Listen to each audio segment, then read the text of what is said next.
It's a bustling modern-day metropolis, a port city that serves as Morocco's economic center. Casablanca is a business powerhouse, a place where some of the world's biggest corporations have set up shop. And these days, smaller players are making their move as well. It really takes a lot of courage and a lot of perseverance. Entrepreneurs and innovators leveraging tech, accessibility, and each other. We have the capabilities to build worldwide, global level solutions. To shape their own destinies while developing solutions that push Africa forward. Our aim is to see our country in the future as a startup nation. This is a look inside Morocco's startup ecosystem. This is Inside Africa.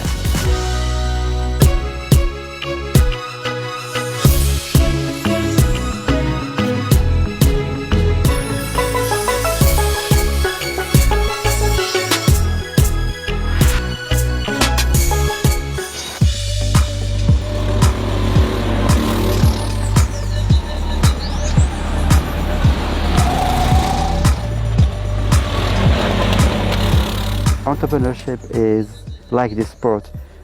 It's dangerous. We can have an accident anytime, but we have to take a risk. And when we finish the course in the first position, we are happy about that, and we forget this risk. Casablanca's Mehdi Alaoui knows a thing or two about winning.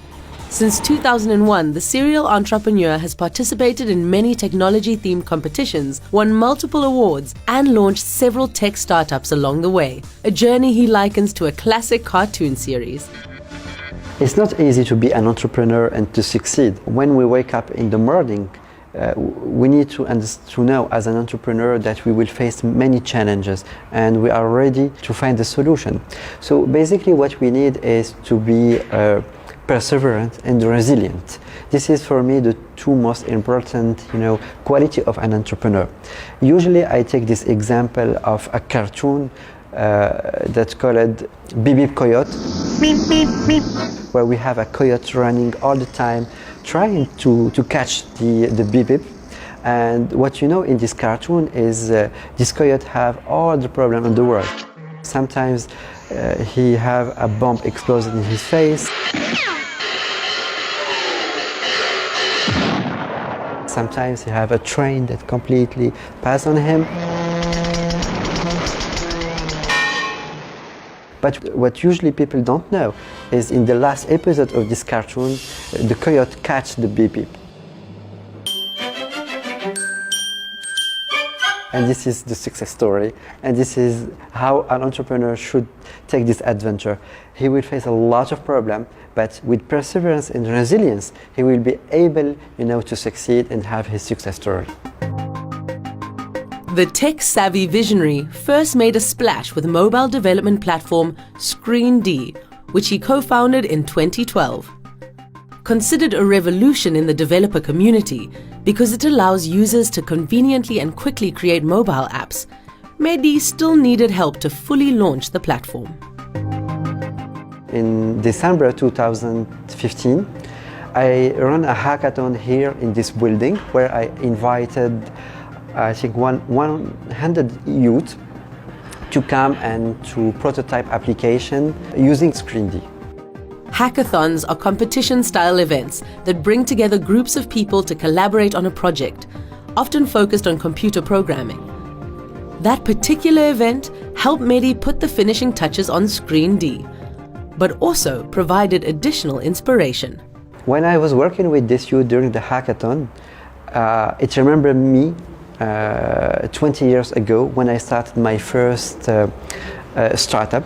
And I see how this youth have this passion to innovate, have this passion to redesign the world and invent the new Morocco.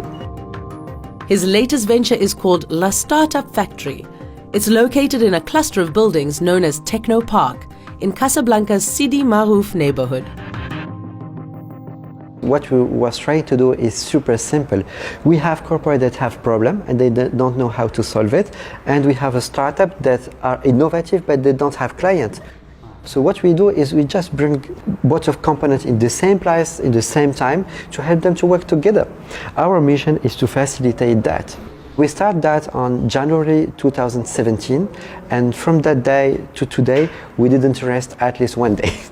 Today, we have one of the largest business angel group in Africa. We call it Business and Angel for Africa. So there is 50 active investors, and we have the chance to work with more than 1,000 startups in 10 different countries in Africa.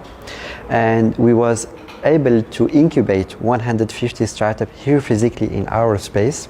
And during this last year, we facilitate more than 103 contracts between startup and big corporates. Part co-working space, part incubator, part accelerator. La Startup Factory's identity has many facets and a singular mission. We still don't know exactly what we are. We know that we are an institution that wants to create a huge impact in the continent, a pragmatic impact. What we want is to create a sustainable ecosystem where our youth can create startups, can deploy innovation on the ground, and they can benefit from that. We have a lot of success stories of Moroccan coming from outside Morocco. And what we aim, what we want to see is a success story coming from Morocco and starting in Morocco. And it is possible.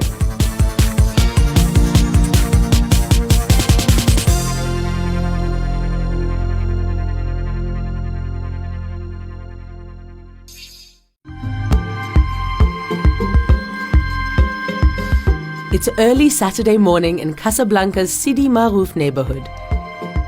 Here in the offices of La Startup Factory, a 3-day event bringing together 40 startups from different cities in Morocco and Senegal is about to begin. We are now in what we call a boot camp.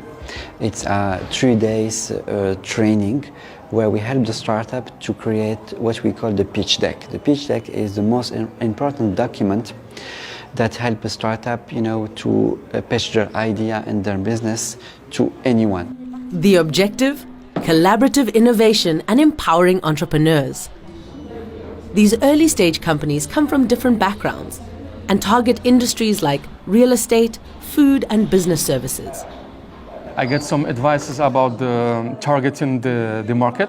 So that was really helpful, and maybe start with the B2C and customers, private customers, to understand a bit more the problems before going developing solutions. Startup founders like Anwar Alami hope bootcamps like this will land them a grant or loans to get their startup off the ground. Investing in startup is still a very risky operation, because 90% of startups fail at the end of the day. But the few that succeed on the startup, they can build empire, and we can see it today. That's why Mehdi Alawi believes in paying it back to help others move forward. When we start in 2017, this kind of event was only for entrepreneurs that are accepted in our program. And now we record all this content and training, and we push it online for free for all the entrepreneurs in Morocco and in Africa. A fledgling business will encounter many hurdles, but a common one young Moroccan entrepreneurs like Khawla Tanfoui may face is rooted in the past. In our society, you're only successful when you are like a doctor, engineer, or you go to a business school. You have to work for a big corporate or something, so that means you are successful. It was actually hard to convince my mom, but then my dad was like, okay, just do whatever you want to do. As long as you're fine with it, do whatever you want to do. In 2017, the then 23-year-old decided to go against the grain and launched her own business, much to the delight of her college roommates. She had an idea, and then she pitched it, and then she followed her dream. Now it is paying off, and we see her achieving a lot of success, and that for us is a great example. Keeping up with her friends helps Khawla build the confidence to run her startup, Bots Factory, a company that uses artificial intelligence to create chatbots. software that automates conversations through messaging platforms.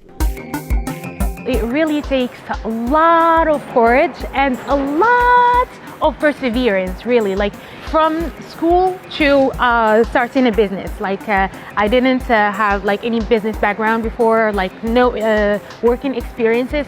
That's what led her to Casablanca 4 years ago.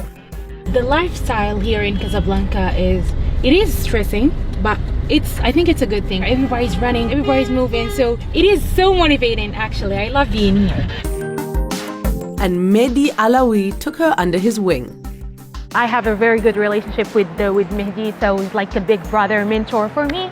So I came here, I remember talking to him and I was crying. I don't know what to do. And oh my God, I want to start the business, but at the same time, what should I do? And he was like, just do it, go for it. It was the best decision I've ever made. Today, Bots Factory has its own team of engineers, an expanding portfolio of corporate clients, and its own office space. I was 23 years old. Some people, they don't take you seriously sometimes. They're like, are you looking for an internship? I can talk to them. Well, just give me your curriculum vitae. I can give it to them. I'm like, I have I have a meeting with this person. Like I have to go see them. And it was frustrating back then, but I'm like, I'm grateful for it and proud of the whole experience now.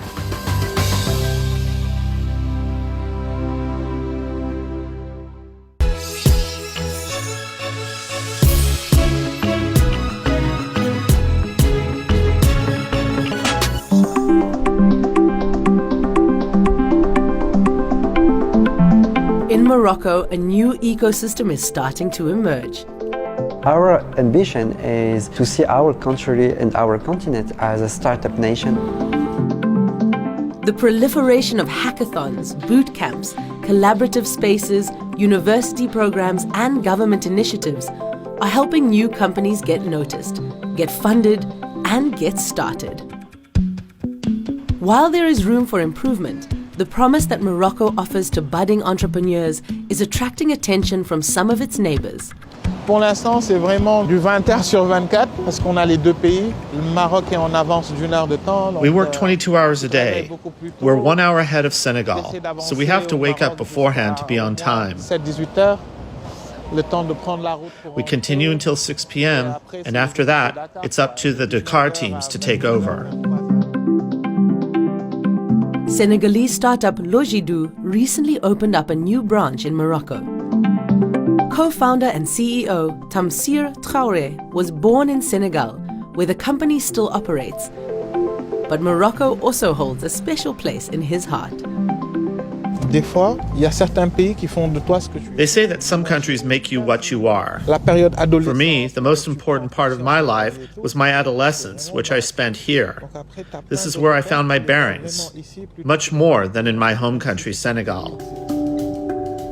When he came up with the idea to build a logistics company whose mission is to connect supply chains throughout Africa and beyond, it made sense to go to a place that has been a crossroads of trade for centuries.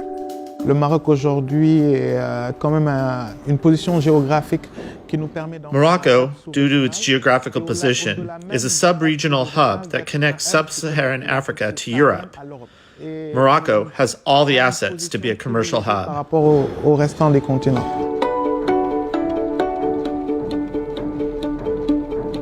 What do we need to do to pick up the package and deliver it here? While logistics is Logidou's thing, it's not a traditional trucking company. On a zéro camion et on n'en aura jamais. Notre force, c'est le réseau de prestataires. We don't have trucks and we never will. Our strength is the network of providers that we have, and we are in the process of expanding it. We know what we are looking for, and we're now looking for more providers who will fit the bill. Dans le pipe qu'on veut. When a potential customer needs logistics help, they can use the company's platform to collect, compare and purchase offers, and then track the entire process along the way. Depuis le moment où on a ramassé le colis. From the moment the merchandise is collected to the moment the merchandise arrives, the customer can follow the merchandise through the platform. They receive notifications and text messages. This allows them to follow the operation without worrying about anything, while being informed in real time.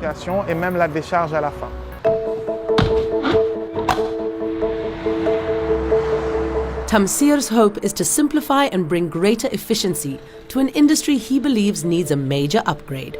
Notre mission première, c'est vraiment... Our primary mission is to provide a solution and connect the African market. The initial observation is that trade between African countries is very low. In the end, what ultimately interests the customer is to receive their merchandise. They don't want to know how many intermediaries are behind it. He even won over an especially tough client, his father. Je suis logisticien dans le sang. Mon père, I'm a logistician in my blood. My father is an old-school logistician. For him, nothing replaces paper. I remember a story where he asked me to calculate the duties and taxes for him. Automatically, he would ask me to call his accountant. I told him no. He told me, I don't trust your machine stories. We did the exercise and ended up with the same result. For me, it's a pleasure to hear my father say that we have to think about a way to digitize this or that aspect of my business. And with a presence in 6 countries to date, the ambitious problem solver is confident that his company is on the right track. The Senegalese-Moroccan corridor on which we operate is only the beginning, and to start with 2 neighboring countries like Morocco and Senegal is a very good example.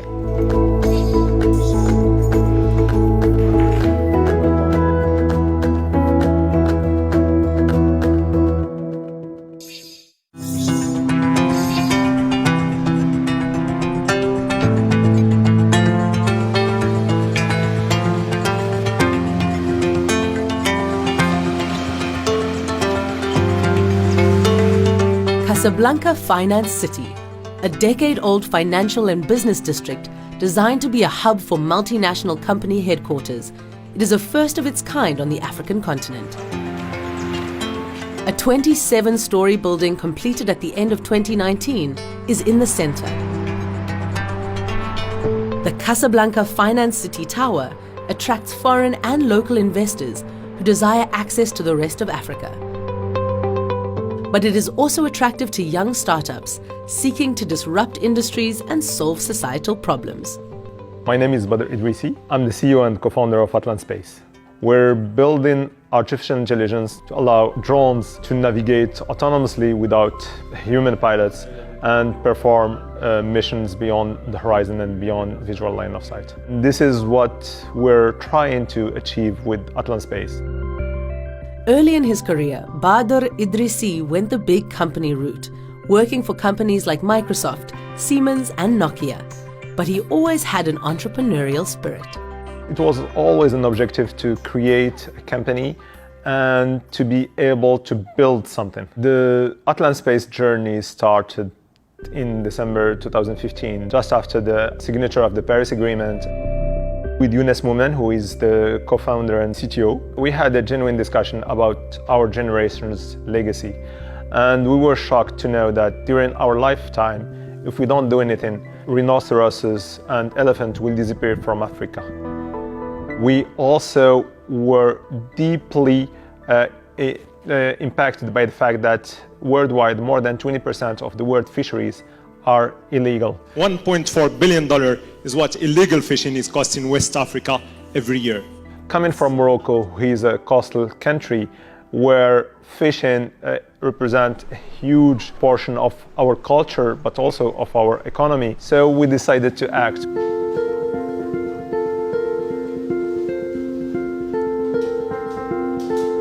We started understanding and analyzing the different technologies that are used by government to fight illegal fishing, and we found that developed countries are using light planes and satellites to monitor the ocean, means and technologies that are not available for developing countries. And we started analyzing and investigating what technologies can be used in developing countries to fight illegal fishing.